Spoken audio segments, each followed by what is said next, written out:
लड़का पैदल किसी रास्ते से जा रहा था।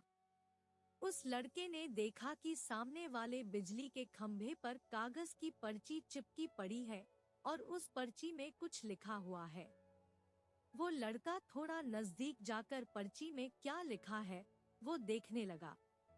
उस कागज की पर्ची में लिखा था, कल इस रास्ते से गुजरते वक्त मेरे 100 रुपए कहीं गिर गए थे।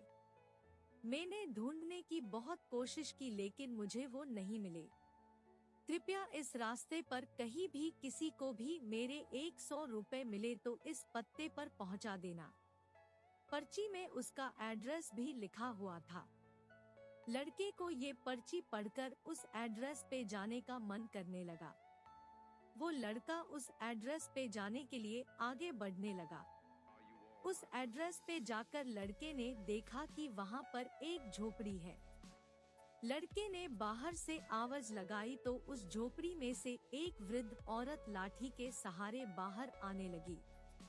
लड़के को पता चल गया कि को वृद्ध औरत सिर्फ अकेली ही इस झोपड़ी में रहती है।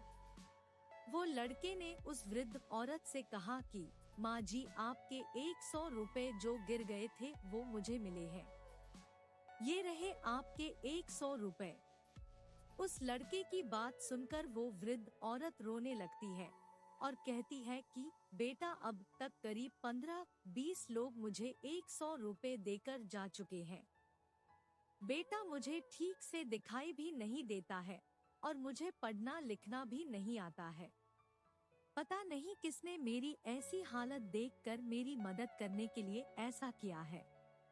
लड़के ने 100 रुपए रखने के लिए कहा पर वो वृद्ध औरत नहीं मानी। लड़के के बहुत आग्रह करने के बाद आखिर में वो वृद्ध औरत मान जाती है, लेकिन वो उस लड़के से कहती है कि तुम जाते वक्त वो पर्ची वहाँ से फाड़ कर फेंक देना। मुझे पता नहीं कि किसने मेरे पे तरस खाकर ऐसा किया है। लड़के ने कहा, माँ जी, आप इस बात की फिक्र मत करना, मैं वो पर्ची फाड़ दूंगा। अब वो लड़का उस वृद्ध औरत के घर से निकल जाता है।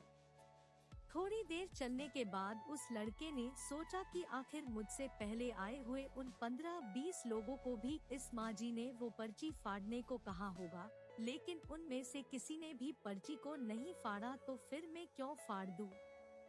वो लड़का उस पर्ची को बिना फाड़े ही वहाँ से चला जाता है।